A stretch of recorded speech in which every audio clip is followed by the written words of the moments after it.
وخير الهدي هدي محمد صلى الله عليه وسلم وشر الأمور محدثاتها وكل بدعة ضلالة وكل ضلالة في النار. أعوذ بالله من الشيطان الرجيم. بسم الله الرحمن الرحيم.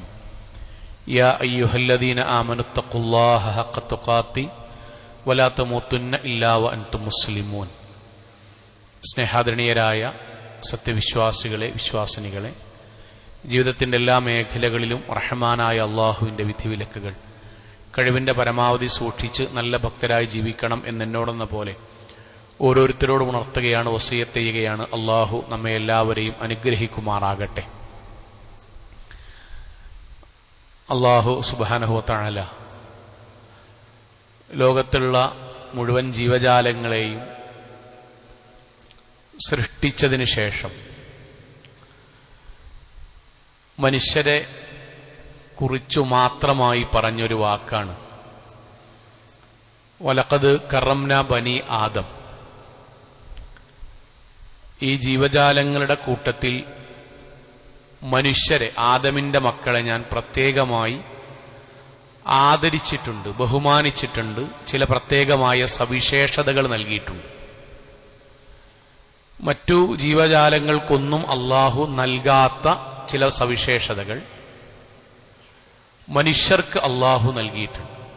ഒരുപാടുണ്ട്. ഇപ്പൊ അതുപോലെ നമ്മുടെ സംസാരം, ഇങ്ങനെ സംസാരിക്കാനുള്ള കഴിവ് മനുഷ്യന് മാത്രമേ ഉള്ളൂ. ജീവജാലങ്ങൾക്ക് ശബ്ദങ്ങളിലൂടെ അവരുടെ ആശയവിനിമയം നടത്താനുള്ള കഴിവേ അള്ളാഹു കൊടുത്തിട്ടുള്ളൂ. സംസാരിക്കാനുള്ള കഴിവ്. മനുഷ്യന് സംസാരത്തിലൂടെ ഒരാളെ ചിരിപ്പിക്കാം, ചിന്തിപ്പിക്കാം, സന്തോഷിപ്പിക്കാം, കരയിപ്പിക്കാം, ആവേശത്തിൽ ഒരാളെ കൊണ്ടു നിർത്താം. ഇതെല്ലാം സംസാരം കൊണ്ട് കഴിയുന്നതാണ്. പരിശുദ്ധ ഖുർആൻ അങ്ങനെ തന്നെയാണ് പറഞ്ഞത്. ഖലഖൽ ഇൻസാൻ, മനുഷ്യനെ ഞാൻ സൃഷ്ടിച്ചു, വഅല്ലമഹുൽ ബയാൻ, കാര്യങ്ങൾ വിശദീകരിക്കാനുള്ള കഴിവ് ഞാൻ മനുഷ്യന് കൊടുത്തു. ഇങ്ങനെ ഒരു ജീവജാലത്തിനുമില്ല, മനുഷ്യന് മാത്രമേ ഉള്ളൂ. അതുപോലെ തന്നെയാണ് നമ്മൾക്കെല്ലാവർക്കും അറിയാവുന്നത് പോലെയുള്ള ബുദ്ധിശക്തിയും. മറ്റുള്ള ജീവജാലങ്ങൾ, മനുഷ്യൻ ഈ ലോകത്ത് ഏകദേശം 820 കോടി മനുഷ്യരാണ് ഇപ്പോഴുള്ളത്. ജീവിതത്തിൽ ഭൂമിയുടെ മുകളിൽ നിലനിൽക്കുന്നത് 820 കോടി മനുഷ്യർ. ആ 820 കോടി മനുഷ്യരുടെ 122 കോടി ഇരട്ടിയാണ് ബാക്കിയുള്ള മുഴുവൻ ജീവജാലങ്ങളുടെയും എണ്ണം. 122 കോടിയല്ല, 122 കോടി ഇരട്ടി. ഏകകോശ ജീവി മുതൽ ബഹുകോശ ജീവിയും സസ്തനികളും ജന്തുജാലങ്ങളും പക്ഷികളും പറവകളുമൊക്കെ. പക്ഷെ ലോകത്ത് ഇന്നും കണ്ടെത്തിയ 10,000-കണക്കിന് കണ്ടുപിടുത്തങ്ങളിൽ ഒന്നുപോലും മനുഷ്യനല്ലാത്തത് കണ്ടുപിടിച്ചിട്ടില്ല. അത് അള്ളാഹു നൽകിയ സവിശേഷതയാണ്. ഏതെങ്കിലും ഒരു ജീവജാലത്തിന് ഒരു ഇരുമ്പിന്റെ കഷ്ണം കിട്ടിയാൽ ആ ഇരുമ്പിന്റെ കഷ്ണം കൊണ്ട് അതിന് ചെയ്യാൻ പറ്റുന്നതേ ചെയ്യാൻ കഴിയൂ. മനുഷ്യൻ ആ ഇരുമ്പിന്റെ കഷ്ണം കൊണ്ട് കത്തിയുണ്ടാക്കും, അതുകൊണ്ട് ജയിലുണ്ടാക്കും, അതുകൊണ്ട് വീടുണ്ടാക്കും, അതുകൊണ്ട് ആക്രമിക്കാനുള്ള വെപ്പൺ ഉണ്ടാക്കും. അതാണ് അള്ളാഹു നൽകിയ സവിശേഷത എന്ന് പറയുന്നത്. സഹോദരങ്ങളെ, അതുകൊണ്ടാണ് മനുഷ്യരുടെ ലോകത്ത് മാത്രമേ കലാലയങ്ങളുള്ളൂ, ആശുപത്രികളുള്ളൂ, കോടതികളുള്ളൂ, യൂണിവേഴ്സിറ്റികളുള്ളൂ. ജന്തുജീവജാലങ്ങളിൽ മറ്റുള്ളവയിൽ ഒന്നും ഇതില്ല. അത് അള്ളാഹു മനുഷ്യന് നൽകിയ അഖിൽ, ബുദ്ധിയുടെ ഭാഗമായിട്ടാണ്. അതുപോലെ മനുഷ്യന് മാത്രം അള്ളാഹു നൽകിയ സവിശേഷതയാണ് ആസ്വാദനം എന്നത്. ആസ്വാദിക്കുക. എന്താണ് സഹോദരൻ ആസ്വദിക്കുക എന്ന് പറഞ്ഞാൽ? നമ്മൾ ഇവിടെ നിന്ന് മഞ്ചേരി വരെ റോട്ടിലൂടെ ഇങ്ങനെ പോകുമ്പോൾ ഓരോ കവലകളിലും പുതിയ പുതിയ ഹോട്ടലുകൾ, പുതിയ പുതിയ ടെക്സ്റ്റൈൽസുകൾ, പുതിയ പുതിയ കടകൾ കാണാം. അതെല്ലാം നമ്മുടെ ജീവിതം ആനന്ദിക്കുവാനും ആനന്ദിപ്പിക്കുവാനും വേണ്ടി നമ്മൾ കയറുന്ന കടകളാണ്. എന്നാൽ ജന്തുജാലങ്ങൾ അവരുടെ ജീവിതത്തിൽ ആദ്യം കഴിച്ച ഭക്ഷണം എന്താണോ അതുതന്നെയാണ് ഇപ്പോഴും കഴിക്കുന്നത്. നമ്മൾ അങ്ങനെയല്ല. നമ്മുടെ താമസം മാറി. ഓല വീട്ടിൽ നിന്ന് ഓടിട്ട വീട്ടിലേക്ക്, പിന്നീട് അത് ടാറിട്ട അവനവന്റെ ജീവിതത്തിൽ കോൺക്രീറ്റ് ഇട്ട വീട്ടിലേക്ക്, ഗ്ലാസ് ഇട്ട വീട്ടിലേക്ക് വരെ മനുഷ്യൻ മാറി. പക്ഷെ ഇന്നും കാക്ക അവന്റെ ശരീരത്തിൽ നിന്ന് കൊത്തിയെടുക്കാൻ പറ്റുന്ന ചുള്ളിക്കമ്പുകൾ കൊണ്ടുണ്ടാക്കിയ അതേ വീട്ടിലാണ് കാക്കയുടെ ഒന്നാമത്തെ കാക്ക മുതൽ ഇന്ന് വരെയുള്ള കാക്ക ജീവിക്കുന്നത്. ഒരു വ്യത്യാസവും ലോകത്തില്ല. കഴിക്കുന്ന ഭക്ഷണത്തിലില്ല, കുടിക്കുന്ന വെള്ളത്തിലില്ല, ധരിക്കുന്ന വസ്ത്രങ്ങൾ അവർക്കൊന്നുമില്ല. സഹോദരങ്ങളെ, മനുഷ്യന് ആസ്വാദനം മനുഷ്യന് മാത്രമാണ് അള്ളാഹു അനുഗ്രഹമായി നൽകിയത്. അതുകൊണ്ടാണ് നമ്മൾക്ക് ഭക്ഷണം, രുചിവൈഭവങ്ങളോ വേണ്ടി വരുന്നത്. നമ്മുടെ വസ്ത്രങ്ങൾ ഇടക്കിടക്ക് അതിന്റെ മോഡലുകൾ മാറേണ്ടി വരുന്നത്. അവനവന്റെ ജീവിതത്തിൽ യാത്രകൾ വേണ്ടി വരുന്നത്, അവനവന്റെ ജീവിതത്തിൽ കവിതകൾ വേണ്ടി വരുന്നത്, അവനവന്റെ ജീവിതത്തിൽ കൂട്ടുകുടുംബത്തോടൊപ്പം സന്തോഷത്തോടുകൂടി ജീവിക്കേണ്ടി വരുന്നത്. ഇതെല്ലാം അള്ളാഹു മനുഷ്യന് വേണ്ടി മാത്രം നൽകിയ ആസ്വാദനം എന്ന പ്രത്യേകമായ സവിശേഷതയാണ്. ഈ ആസ്വാദനത്തിന് അള്ളാഹു ദുനിയാവിൽ വെച്ച സംവിധാനത്തിന്റെ പേരാണ് കുടുംബവും അവന്റെ വീടും. അള്ളാഹു മനുഷ്യന് മാത്രം സംവിധാനിച്ച അനുഗ്രഹമായ ആസ്വാദനത്തിന് വേണ്ടി അള്ളാഹു നിശ്ചയിച്ച അനുഗ്രഹത്തിന്റെ പേരാണ് നമ്മുടെ വീടും നമ്മുടെ കുടുംബവും. എന്തിനാണ് ഇതുവരെ ഇങ്ങനെ ഒരു ആമുഖം പറഞ്ഞത് എന്ന ചോദ്യത്തിന്, നമ്മളെല്ലാവരും കുടുംബത്തിൽ ജീവിക്കുന്നവരാണ്. നമ്മളെല്ലാവരും പള്ളിയിലേക്ക് വന്നത് വീട്ടിൽ നിന്നാണ്. എന്തിനാണ് നമ്മൾ വിവാഹം കഴിക്കുന്നത്? എന്തിനാണ് നമ്മൾ ബാപ്പയും ഉമ്മയും മക്കളും പേരക്കുട്ടികളും ജ്യേഷ്ഠനും അനിയനുമായി ജീവിക്കുന്നത്? നമ്മൾ എന്തിനാണ് ഒരു വീടുണ്ടാക്കി അതിൽ സുരക്ഷിതമായി ജീവിക്കുന്നത്? ഒറ്റ ഉത്തരമേ അതിനുണ്ടാകാൻ പാടുള്ളൂ. എന്താണ് ആ ഉത്തരമെന്നറിയോ? അള്ളാഹു മനുഷ്യന് മാത്രം നൽകിയ അനുഗ്രഹമായ ആസ്വാദനത്തിന് വേണ്ടി അള്ളാഹു നമ്മൾക്ക് നൽകിയ അനുഗ്രഹത്തിന്റെ പേരാണ് കുടുംബവും നമ്മുടെ വീടും. ഒരു വിശ്വാസിയുടെ ജീവിതത്തിൽ അറിയേണ്ട ഭാഗമാണ്. നമ്മൾ ഇന്ന് സംസാരിക്കുന്നത് ഇത് ബോധ്യപ്പെടുത്തലാണ്. അള്ളാഹുവിന്റെ ദീനിൽ നമ്മുടെ വീടിനെ കുറിച്ചും നമ്മുടെ കുടുംബത്തെക്കുറിച്ചും ഇത് ആസ്വദിക്കുവാനും ആനന്ദിക്കുവാനും സന്തോഷിക്കുവാനും വേണ്ടി അള്ളാഹു നിശ്ചയിച്ചു തന്നിട്ടുള്ള ഗഹനമാണ്, ഗേഹമാണ്, നിഅമത്താണ് എന്ന് നമ്മൾക്ക് ബോധ്യപ്പെടുമ്പോഴേ അത് നമ്മുടെ വീട് അതുപോലെയാക്കാൻ നമ്മൾ എന്തു ചെയ്യേണ്ടി വരും എന്ന് ആലോചിക്കുകയുള്ളൂ. സഹോദരങ്ങളെ, ഒരു കാര്യം നമ്മൾ ഉറപ്പാണ്, ഒരു കുടുംബം ഉണ്ടാകുന്നത് വിവാഹത്തിലൂടെയാണ്. വിവാഹത്തിന് അറബിയിൽ പറയുന്ന പേര് നിക്കാഹി എന്നാണ്. എന്താണ് നിക്കാഹി എന്ന പദത്തിന്റെ അർത്ഥം അറിയണം. വിവാഹം കഴിക്കാൻ പോകുന്നവരും കഴിച്ചവരും ജീവിതം മുന്നോട്ട് കൊണ്ടുപോകുന്നവരും അറിയണം എന്താണ് നിക്കാഹി എന്ന പദത്തിന്റെ അർത്ഥം. നിക്കാഹ് അറബിയിൽ ഒരു പ്രയോഗമുണ്ട്, തനക്കഹത്തിൽ അസ്ജാർ. തനക്കഹത്തിൽ അസ്ജാർ എന്ന് പറഞ്ഞാൽ എന്താ അറിയോ? രണ്ട് ചെടികൾ, ആ രണ്ട് ചെടികളും രണ്ട് മുരടുകളിൽ നിന്നാണ് അവ വളർന്നു വരുന്നത്. അങ്ങനെ അല്പം വളർന്നു വന്നതിന് ശേഷം രണ്ട് മരങ്ങളും പരസ്പരം ഇഴചേർന്ന് പരസ്പരം ഒന്നുപോലെയാകുന്നു. അതിന്റെ ചില്ലകൾ, അതിന്റെ കമ്പുകൾ, അതിന്റെ ഇതളുകൾ പരസ്പരം അങ്ങോട്ടും ഇങ്ങോട്ടും കൂടിച്ചേരുന്നു.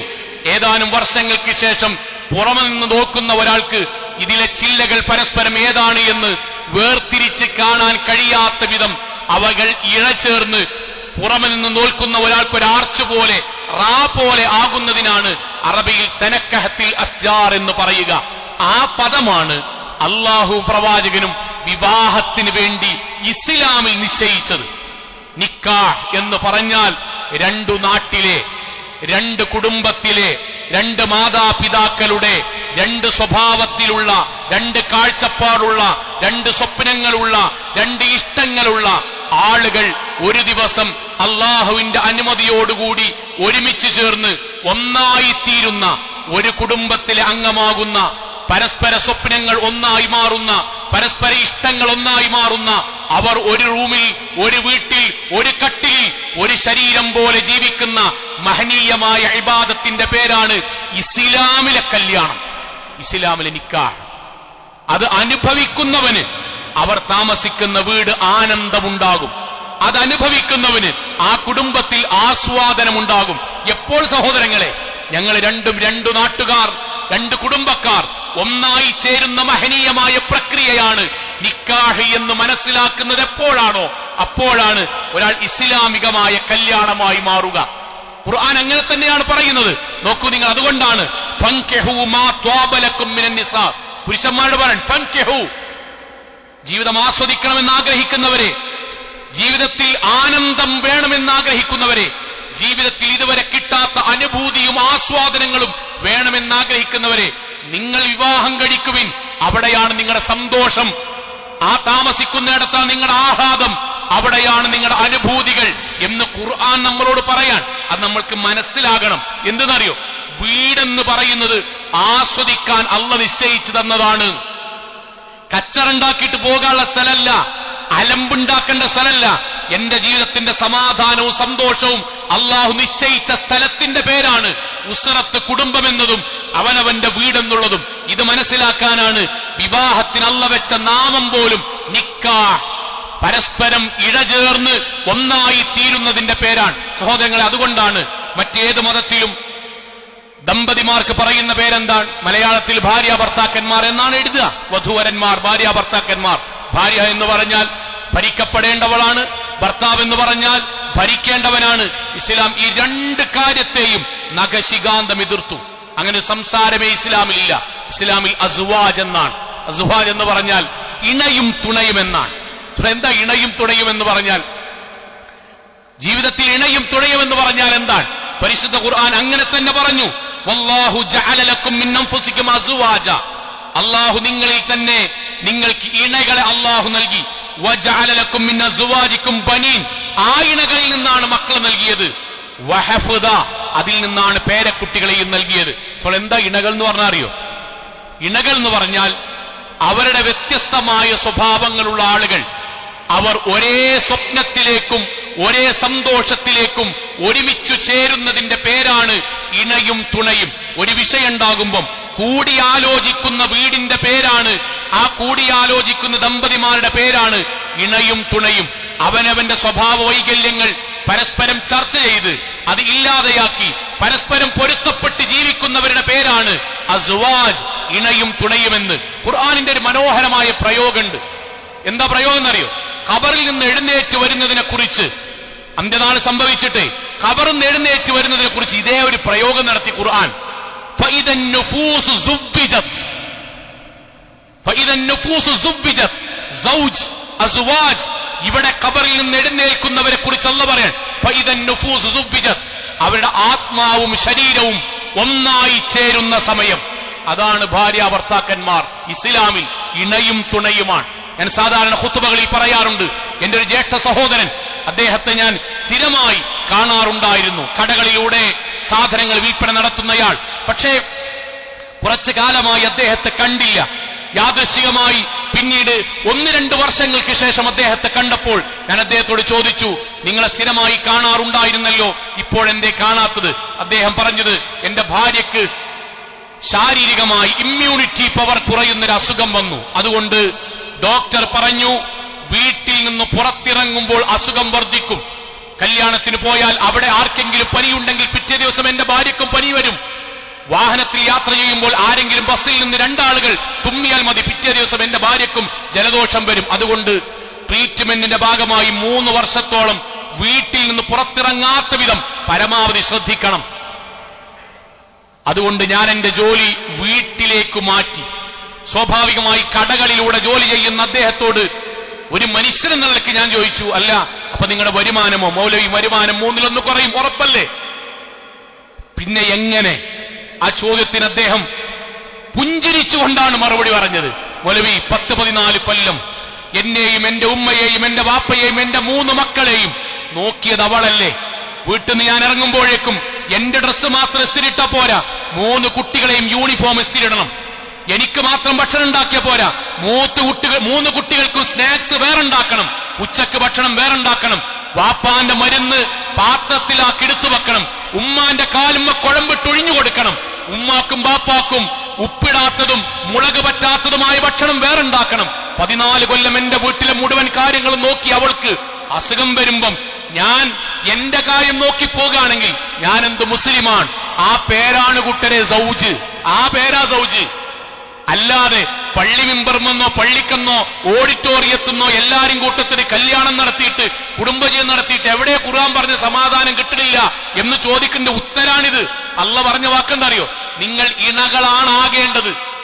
നമ്മളോട് പറയാൻ അപ്പോഴേ വീട് സമാധാനാകുള്ളൂ. ഇണയാവുക എന്ന് പറഞ്ഞാൽ അറിയോ? എന്റെ ഭാര്യന്റെ ഇഷ്ടം എന്റേതാക്കി മാറ്റണം. എന്റെ ഇഷ്ടം എന്റെ ഭാര്യ സ്വന്തം ഇഷ്ടമാക്കി മാറ്റണം. സങ്കടങ്ങളും പ്രയാസങ്ങളും അവനവന്റെ ജീവിതത്തിൽ ചർച്ച ചെയ്ത് ഏറ്റവും നല്ല തീരുമാനത്തിൽ ഒറ്റക്കെട്ടായി മുന്നോട്ട് പോകാൻ കഴിയണം. സഹോദരങ്ങളെ, അതിന്റെ പേരാണ് സൗജ്. അതാണ് ഇസ്ലാം ദമ്പതിമാർക്ക് പറഞ്ഞ പേര്. ഇനിയോ, നിക്കാഹിലൂടെ ഇണകളായി വന്ന അവർക്ക് അള്ളാഹു നൽകുന്ന ഏറ്റവും മനോഹരമായ സമ്മാനമുണ്ട്. രണ്ട് സമ്മാനാണ് നിക്കാഹ് ഖുതുബയിൽ നമ്മൾ കേൾക്കുന്ന രണ്ട് പ്രയോഗങ്ങൾ. ഒന്ന് മവദ്ദത്തും, രണ്ട് റഹ്മത്തും. ഇതൊക്കെ എന്തിനാ പറയണറിയോ? ഇത് മുഴുവനും വിവാഹവുമായി ബന്ധപ്പെടുത്തി ഖുർആൻ പറഞ്ഞ വാക്കുകളാണ്. ഇതാണ് കല്യാണത്തിലൂടെ നമ്മൾക്കുണ്ടാകേണ്ടത്.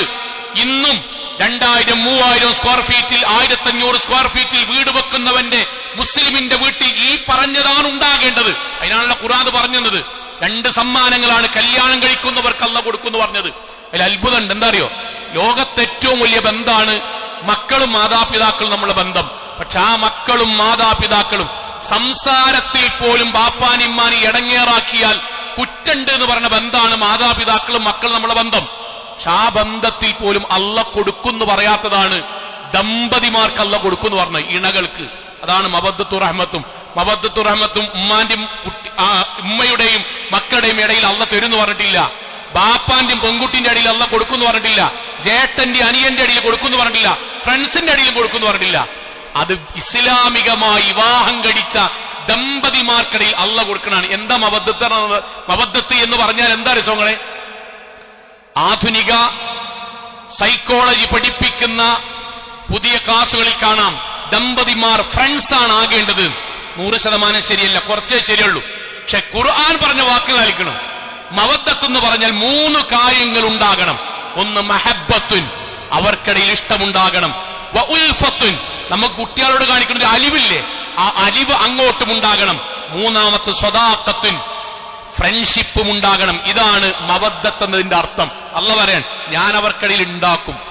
ഭാര്യന്റെയും ഭർത്താവിന്റെ ഇടയിൽ സ്നേഹം ഉണ്ടാക്കും, അലിവുണ്ടാക്കും, പരസ്പരമുള്ള സൗഹൃദവും ഞാൻ ഉണ്ടാക്കും. ഞാൻ പലപ്പോഴും വളരെ അത്ഭുതത്തോടുകൂടി കേട്ടൊരു വാചകമുണ്ട്. ഗൾഫ് നാടുകളിൽ ഇന്ന് കേരളത്തിൽ അറിയപ്പെടുന്ന വലിയൊരു ഇസ്ലാമിക മോട്ടിവേഷൻ സ്പീക്കറുണ്ട്. അദ്ദേഹത്തിന്റെ അനുഭവങ്ങൾ പറയുന്നിടത്ത് കാണാം. ബിസിനസ് ചെയ്തു, തകർന്നു. വീണ്ടും ബിസിനസ് ചെയ്തു, തകർന്നു. കുടുംബം കൈവിട്ടു, എല്ലാവരും കൈവിട്ടു. അദ്ദേഹം മാന്യമായി ഹലാലായ രൂപത്തിൽ ചെയ്തു. പക്ഷെ സ്വാഭാവികമായിട്ട് തകർന്നു.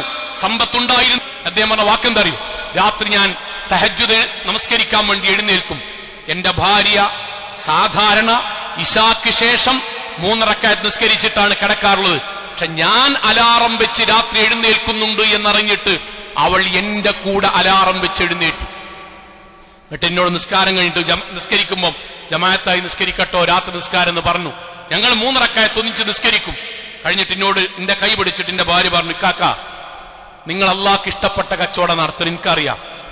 കൽപ്പിച്ചൂട്ടികൾ ഒരു പൈസയും കളിയില്ല എനിക്കറിയാം. ആരിങ്ങളെ പറ്റി കുറ്റം പറഞ്ഞാലും ഞങ്ങളൊപ്പം ഉണ്ടാവും. ബിസ്മി ചൊല്ലി പടച്ചോണ്ട് പ്രാർത്ഥിച്ച് നിങ്ങൾ മുന്നോട്ട് പോയിക്കോളി, ഞങ്ങളൊപ്പം ഉണ്ടാവും. ഈ നാട്ടിൽ നിന്ന് പോകേണ്ടി വന്നാലും നിങ്ങളൊപ്പം ഞാൻ ഉണ്ടാവും. അദ്ദേഹത്തിന്റെ ജീവചരിത്രം പറയുന്നിടത്ത് പറഞ്ഞ വാക്കെന്താ അറിയും? ആ ഒരൊറ്റ വാക്കുമ്പോൾ ഞാൻ അള്ളാഹ് തവക്കുൽ ചെയ്ത് ജീവിക്കാൻ തുടങ്ങിയതാണ്. ഇന്ന് വേൾഡിൽ അറിയപ്പെടുന്ന ഇസ്ലാമിക മോട്ടിവേഷൻ സ്പീക്കറാണ്. അദ്ദേഹം പറഞ്ഞ വാക്കെന്താ അറിയോ? പടച്ചവനെ മുൻനിർത്തി എന്റെ ഭാര്യ എന്നോട് പറഞ്ഞ വാക്കുണ്ട്, ആര് കൈവിട്ടാലും നിങ്ങൾ സത്യത്തിലാണോ, നിങ്ങളൊപ്പം ഞാൻ ഉണ്ടാവും. നിങ്ങൾ അതിലൊരു ബേജാറുണ്ടാണ്ട, ഞാനും എന്റെ കുട്ടികളും നിങ്ങളൊപ്പം ഉണ്ടാവും. അതിന്റെ പേരാസങ്ങളെ മവദ്ദത്ത്. സഹോദരിമാരെ, സഹോദരങ്ങളെ, കഷ്ടത ഉണ്ടാകുമ്പോഴും ആരോഗ്യം ഉണ്ടാകുമ്പോഴും കൂടെ നിൽക്കാനുള്ള മനസ്സ്, പൈസ ഉണ്ടാകുമ്പോഴും ഇല്ലെങ്കിലും കൂടെ നിൽക്കാനുള്ള മനസ്സ്, അവനാന്റെ ജീവിതത്തിൽ ഭാര്യക്ക് ശാരീരികമായി ബുദ്ധിമുട്ടുണ്ടാകുമ്പോഴും ഇല്ലെങ്കിലും അവിടെ കൂടെ നിൽക്കാനുള്ള മനസ്സ്, ആരോഗ്യം പോകുമ്പോഴേക്കും മറുകണ്ഠം ചാടുന്ന മനസ്സല്ല. ഭർത്താവിന്റെയൊക്കെ പൈസ കുറയുമ്പോഴേക്കും പണ്ടത്തത് പറഞ്ഞ് കുറ്റപ്പെടുത്തുന്ന മനസ്സുമല്ല. അവനാന്റെ ജീവിതത്തിൽ ഐശ്വര്യങ്ങൾ ഉണ്ടാകുന്ന സമയത്ത് കൂടെ ഉണ്ടായി പിന്നെ കുറ്റപ്പെടുത്തി ബാക്കിയുള്ളവന്റെ കൂടെ ഫോണും ചെയ്ത് പോണ സ്വഭാവത്തിന്റെ പേരല്ല മവദ്ദത്ത്. അത് ജീവിതത്തിൽ അള്ളാഹു തരുന്ന അനുഗ്രഹാൻ, പടച്ചോൻ തരുന്ന അനുഗ്രഹാൻ. രണ്ടാമത്തെ എന്താ? റഹ്മത്താണ്. റഹ്മത്തിന്റെ ശരിക്കുള്ള ഉദാഹരണം എന്താ അറിയോ? റഹ്മത്ത് എന്ന പ്രായം ഇങ്ങനെ കൂടുന്തോറും ആരോഗ്യം ഇങ്ങനെ കുറയും തോറും മനസ്സിൽ ഇഷ്ടം ഉണ്ടാകുക ഒരിക്കലും മനുഷ്യന്മാർ കഴിയില്ല. പക്ഷെ ദമ്പതിമാർക്ക് അല്ലാഹു കൊടുക്കും. നിങ്ങൾ കണ്ടിട്ടില്ലേ? കോഴിക്കോട് മെഡിക്കൽ കോളേജിന്റെ മുന്നിലൂടെ പ്രായമായ ഭർത്താവിനെ മഴ പെയ്യുന്ന സമയത്ത് കൊട ചൂടിക്കൊണ്ട് ബാക്കിൽ ഭാര്യ ഇങ്ങനെ നടക്കുന്നുണ്ടാവും. കൊട ചൂടുന്നുണ്ട്, പക്ഷെ ഭർത്താവിനെ മഴ കൊള്ളാത്തതുള്ളൂ. ഭാര്യ മുഴുവൻ മഴയും കൊണ്ടിട്ടുണ്ടാവും, പരാതില്ല, ഒറ്റന്നുള്ളൂ. ഇന്റെ കാക്ക മഴ കൊള്ളരുത്, ഞാൻ കൊണ്ടാലും. അതിന്റെ പേരാ റഹ്മത്ത്, അതിന്റെ പേരാണ് റഹ്മത്ത്. വീൽ ചെയറിൽ ഇരിക്കണ ഭാര്യനെ കൊണ്ടിങ്ങനെ പോയിട്ട് സ്റ്റെപ്പ് കയറാൻ നേരത്തെ ആരുമില്ലാത്തപ്പം ഒന്ന് പിടിച്ചു തരോ മോനെ എന്ന് അപ്പുറത്തുള്ള ഒരാളോട് വിക്കി വിക്കി ചോദിക്കുന്ന, അവനവന്റെ നട്ടല്ലൽപ്പം കൂനിയിട്ടും സ്വന്തം ഭാര്യയെ വീൽ ചെയറിൽ തള്ളി കൊണ്ടുപോകുന്ന പ്രായമുള്ള ഒരു ബാപ്പുണ്ടല്ലോ, ആ ബാപ്പാന്റെ മനസ്സിൽ അള്ള നിക്ഷേപിച്ചതിന്റെ പേരാണ് റഹ്മത്ത്. അത് ദമ്പതിമാർക്ക് അള്ള കൊടുക്കുള്ളൂ. ദമ്പതിമാർ താങ്ങും തണലുമായി ജീവിക്കാനുള്ള കാരുണ്യം. ഞാൻ പലപ്പോഴും ആലോചിക്കലുണ്ട്, പ്രായം കൂടുന്തോറും നമ്മുടെ ഇസ്ലാമികമായി ജീവിച്ച ദമ്പതിമാർക്ക് അള്ള കൊടുക്കുന്ന കാരുണ്യുണ്ട്. ഭയങ്കര രസാണ്. 4 ദിവസത്തിന് പെരീക്ക് നിൽക്കാന്ന് പറഞ്ഞിട്ട് ഉമ്മാര് പോകും, 4 ദിവസത്തിന് പെരീക്ക് നിൽക്കാന്നൊക്കെ പറഞ്ഞിട്ട് പോകും. എന്നിട്ട് പിറ്റീസം കാണാൻ രാവിലെ ഇങ്ങോട്ട് തന്നെ വരുന്നു. അപ്പൊ എന്തേ? ഒന്നുമില്ല. അവിടുന്ന് ഇങ്ങനെ പറയാൻ എന്താ അറിയോ, എനിക്ക് വേറെ എന്തോ ഒരു സുഖമല്ല, ഭയങ്കര അടങ്ങാറാണ്, ഇവിടെ ഉറങ്ങിയിട്ട് ശരിയാണല്ലോ. ഒന്നല്ല, പോരുമ്പോ എന്താ പറയോ, മൂപ്പര് ചൂടല്ലാതെ കുളിക്കാൻ കഴിയില്ല, ഞാൻ അല്ലെങ്കിൽ മൂപ്പർക്ക് കട്ടൻ ചായക്ക് ശരിക്കും പഞ്ചാര ഇട്ടിട്ടുണ്ടാവില്ല, ആകെ അടങ്ങാറായിട്ടുണ്ടാവും. ഒരു ദിവസം മാറി നിൽക്കുമ്പോഴേക്കും ഇവിടെ 70 കൊല്ലായി 80 കൊല്ലായി മൂപ്പർക്ക് ഇടങ്ങേറാകുമോ, കടത്തത്തിൽ ബുദ്ധിമുട്ടാകുമോ, പടച്ചോനെ ബാത്റൂമിലെങ്ങാനും വീടോ എന്ന് ചിന്തിക്കാനുള്ളൊരു മനസ്സില്ല കൂട്ടരെ. ആ മനസ്സ് പടച്ചോൻ തരും. മനസ്സ് പടച്ചോൻ തരും. അതിന്റെ ചെറിയ ഭാഗാണ് ശക്തമായി മഴ പെയ്യ നമ്മളെ വീട്ടില്. ഇടിവാളിങ്ങനെ പൊട്ടുണ്ട്, ശക്തിയായി ഇടി കേൾക്കുന്നുണ്ട്. ബാപ്പിമ്മയായി നമ്മളിങ്ങനെ നീക്കുമ്പോ നമ്മളെ ചെറിയ കുട്ടിണ്ട് കട്ടിൽമ അപ്പുറത്തെ റൂമിൽ ഇങ്ങനെ കിടക്കണ്. നോക്കുമ്പോന് പുതപ്പ് നീങ്ങിയിട്ടുണ്ട്. ഇങ്ങനെ വിറക്കണ പോലെ നമുക്ക് തോന്നുകയാണ്. നമ്മളിങ്ങനെ ചെന്നിട്ട് ആ പുതപ്പെടുത്ത് നമ്മുടെ കുട്ടിന്റെ ദേഹത്ത് ഇങ്ങനെ ഇട്ട് കവിളത്തൊരു ഉമ്മയും കൊടുത്ത് നടന്നു വരുമ്പം ആ കുട്ടിനെ കാണണം. ഞാനാണ് പുതപ്പിട്ടെന്നോ രാവിലെ വിളിച്ചു പറയണം, അങ്ങനെ വല്ല ചിന്തയുണ്ടോ? ഇല്ല.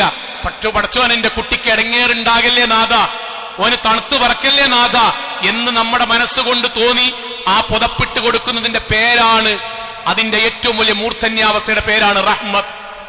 ഇതാണ് സത്യത്തിൽ കുടുംബജീവിതത്തിൽ അള്ളാഹ് നമുക്ക് തരുന്നു പറഞ്ഞത്. ഇതാണ് ദമ്പതിമാർക്കിടയിൽ തരുന്നു പറഞ്ഞത്. മലയാളത്തിലൊരു ചെറിയൊരു കഥ ഉണ്ട്. ചെറിയൊരു കഥ, ഒരു മണ്ണാങ്കട്ടയും കരിയിലയും. ശരിക്ക് ഖുർആനിന്റെ മവദ്ദത്തും റഹ്മത്തും വായിക്കുമ്പോൾ നമ്മൾ ഓർമ്മയിൽ വരാൻ. മണ്ണാങ്കട്ട കരിയില കൂട്ടുകാരാണ്, നമ്മൾ ദമ്പതിമാരായിട്ട് കരുതാൻ. ശക്തം, രണ്ടാവർക്കും 2 സ്വഭാവങ്ങളാണ്. വെള്ളം നനഞ്ഞാൽ മൺകട്ട ഉരുകിയില്ലാതെയാകും, ഒലിച്ചു പോകും. കാറ്റടിച്ചാൽ കരിയിലയും പാറിപ്പോകും. പക്ഷെ ശക്തമായ കാറ്റടിക്കുമ്പോൾ കരിയില പാറാതിരിക്കാൻ മണ്ണുകട്ട കരിയിലയുടെ മുകളിൽ പോയിരിക്കും.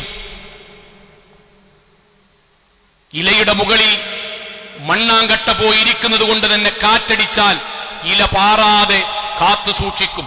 പിന്നീട് ശക്തമായ മഴ പെയ്യുമ്പോ തന്നെ ഇതുവരെ സംരക്ഷിച്ച മണ്ണുകട്ട മഴയെങ്ങാനും കൊണ്ട് ഒലിച്ചു പോകും എന്നതുകൊണ്ട് മണ്ണുകട്ടയുടെ മുകളിൽ പോയി കരിയില മുകളിൽ പോയി ഒരു കുട പോലെ നിൽക്കും. രണ്ടുപേരും സങ്കടങ്ങളിലും സന്തോഷങ്ങളിലും ആഹ്ലാദങ്ങളിലും അനുഭൂതികളിലും ദുഃഖത്തിലും സുഖത്തിലും ഒരുപോലെ ചേർന്ന് കഴിയുന്നതിന്റെ പേരാണ് മവദ്ദത്തും റഹ്മത്തും. സഹോദരങ്ങളെ, ആ ദമ്പതിമാർ താമസിക്കുന്ന വീടിന്റെ പേരാണ് ഖുർആനിന്റെ ഭാഷയിൽ മസ്കൻ. മസ്കൻ വീടിന് അറബിയിലെ ദാറ്, ബൈത്ത്, മൻസില്, എത്രങ്ങാനും പേരുണ്ടറിയോ? പക്ഷെ അള്ളാഹു ദാറും ബൈത്തും മൻസിലും മസ്കനൊക്കെ ഒരേപോലെയാണ്.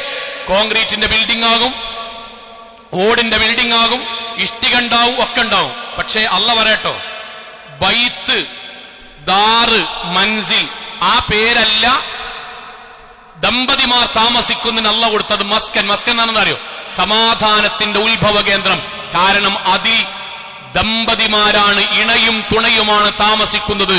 അതുകൊണ്ട് ആ വീടിന് സമാധാനത്തിന്റെ ഉത്ഭവ കേന്ദ്രം എന്നാണ് പറയേണ്ടത്. ഇതുവരെ പറഞ്ഞ നിൽക്കെന്താ അറിയോ? വീട്, കുടുംബം എന്നുള്ളത് ഖുർആൻ പഠിപ്പിക്കുന്നത് സന്തോഷത്തിന്റെ, സമാധാനത്തിന്റെ, ആഹ്ലാദത്തിന്റെ, പരസ്പരം കൂടിച്ചേരലിന്റെ, പരസ്പര സ്വപ്നങ്ങൾ പങ്കുവെക്കലിന്റെ കേന്ദ്രമായിട്ടാണ്. എന്നാൽ പുതിയ കാലം, പുതിയ തലമുറ വിവാഹത്തോടുവരെ അങ്ങേയറ്റം വെറുപ്പോടുകൂടി സമീപിക്കാൻ തുടങ്ങിയിരിക്കുന്നു. എന്തേ കാരണം?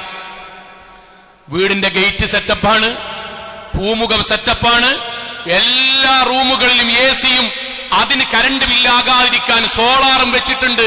വീടിന്റെ പേര് ശാന്തി നിലയമെന്നാണ്. ഉള്ളിക്ക് കേറിയാൽ ബാപ്പിയും കച്ചറയാണ്, മക്കളും കുടുംബവും കച്ചറയാണ്. പ്രായമായ ബാപ്പാനിമാനി പുറത്താക്കിയിട്ടുണ്ട്. വീട്ടിന്റെ അകത്തളത്ത് എത്ര ഏസിട്ടാലും തണുക്കാത്ത ഹൃദയവുമായി ദമ്പതിമാർ ജീവിക്കാൻ തുടങ്ങിയിട്ട് കാലം കുറച്ചായി. എന്താ പരിഹാരം? ഇൻഷാ അല്ലാഹ് ഇനിയുള്ള ഖുത്ബകൾ നമ്മൾ അതാ പറയാൻ പോണ്. ഇതൊരു ആമുഖം മാത്രം. എന്താ പരിഹാരം? ഇതുവരെ പറഞ്ഞൊക്കെ എന്താ അറിയോ?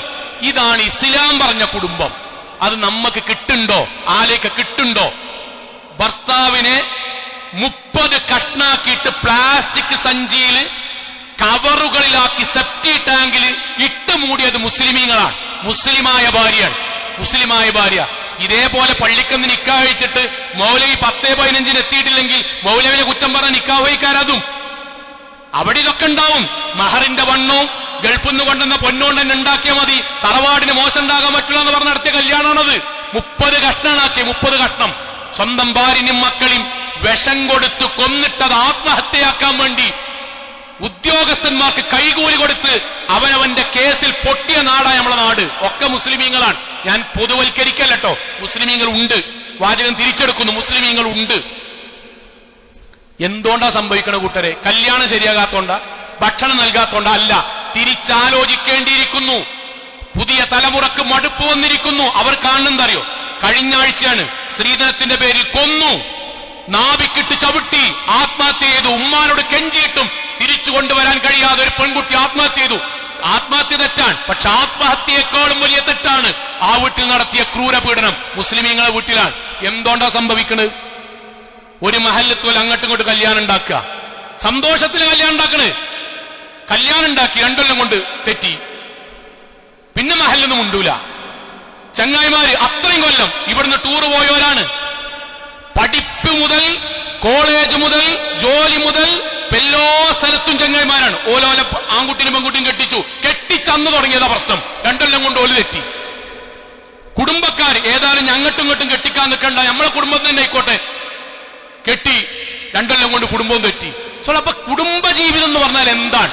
അള്ള പറഞ്ഞ വാക്ക് വീണ്ടും പറയാൻ, നിക്കാഹ് സന്തോഷമാണ്, അസ്വാജ് സന്തോഷമാണ്, മവദ്ദത്ത് സന്തോഷമാണ്, റഹ്മത്ത് സന്തോഷമാണ്, മസ്കൻ സന്തോഷമാണ്. ഇതൊക്കെ ഖുർആൻ പറയാൻ. എന്നിട്ട് ഇതൊക്കെ അനുസരിച്ച് കല്യാണം കഴിക്കുന്നു. നമ്മളെ വീട്ടിൽ അടിയാകുന്നു, ബഹളമാക്കുന്നു, കോടതി മുറികളിൽ പോകുന്നു, എല്ലാ ക്ലിനിക്കുകളിലും എല്ലാ സൈക്കോളജിസ്റ്റുകാരുടെ മുമ്പിൽ ക്യൂ ആയിട്ട് നിൽക്കുന്നു.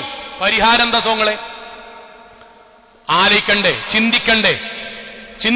ഇതിനാണ് അല്ലാഹ് പറഞ്ഞത്, യാ മഅശറ ശബാബ്, യുവാക്കളെ, മനിസ്തതഅ മിൻകുമുൽ ബാർ, നിങ്ങൾക്ക് കഴിവുണ്ടെങ്കിൽ ഫൽയതസവ്വജ്, നിങ്ങൾ നിക്കാഹ് ചെയ്ത് കല്യാണം കഴിക്കണട്ടോ എന്ന് അള്ളാന്റെ റസൂല് യുവാക്കളോടും യുവതികളോടും കല്യാണം കഴിക്കണം എന്ന് പറഞ്ഞത് ഈ തല്ലൂടാനാ? ഈ വിഷം കൊടുക്കാനാ? ആണോ സോങ്ങളെ? കുടുംബ കോടതി കയറാനാ? മക്കൾ അനാഥയാകാനാ? അവനാന്റെ വാപ്പാനിമ്മാനി തെറി വിളിച്ച് അങ്ങാടിക്കുള്ള നടക്കാനാ? ആണോ? അല്ലല്ലോ. അപ്പൊ എവിടെയാ പ്രശ്നം? ആ പ്രശ്നമാണ് പരിഹരിക്കേണ്ടി. തൗഹീദുള്ള മഹലിൽ അടിയന്തിരമായി ഞാൻ ആവർത്തിച്ചു പറയുന്ന ഒരു തുടക്കമാണ്. ഇൻഷാ അല്ലാഹ് ഇനിയുള്ള ഖുത്ബകൾ നമ്മൾ എന്താണ് കാരണം ഒരുമിച്ച് പരിഹരിക്കണം. ഇല്ലെങ്കിൽ 1-ാം ഘട്ടം എത്തിയിട്ടുള്ളൂ. നമ്മുടെ പെൺകുട്ടികൾ കല്യാണത്തിൽ സമ്മതിക്കണില്ല. പല കാരണമുണ്ട്. അത് ഇൻഷാ അല്ലാഹ് നമുക്ക് പിന്നീട് പറയാം. പക്ഷെ ഒരു കാരണം എന്താ? പത്രം ഇങ്ങനെ എടുക്കും കുട്ടികള്. അതിനാണോ കല്യാണം കഴിക്കണത്? കൊന്നു, ചവിട്ടി, തൂക്കിക്കൊന്നു, സെപ്റ്റി ടാങ്കിലിട്ട് മൂടി. എന്തിനാ ബാപ്പമ്മ 1500 ആൾക്കാരെ ഓഡിറ്റോറിയത്തിൽ വിട്ട് ഭക്ഷണം കൊടുത്താണ്ട് ഇന്നെന്തിനാ കൊല്ലാൻ പറഞ്ഞേക്കണം? അതിന് ഉത്തരമുണ്ടാകണം. ഉത്തരം മിമ്പർമെന്ന് പറഞ്ഞാൽ പോലെ നമ്മളെ വീട്ടിലുണ്ടാകണം.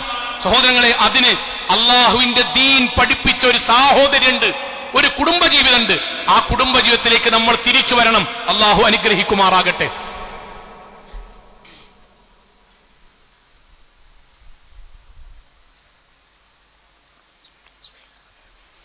അൽഹംദുലില്ലാഹ് വസ്സലാത്തു വസ്സലാമു അലാ റസൂലില്ലാഹ് വഅലാ ആലിഹി വസ്വഹ്ബിഹി അജ്മഈൻ. അമ്മാ ബഅദ്. തഖ്വല്ലാഹി ഇബാദല്ലാഹ്.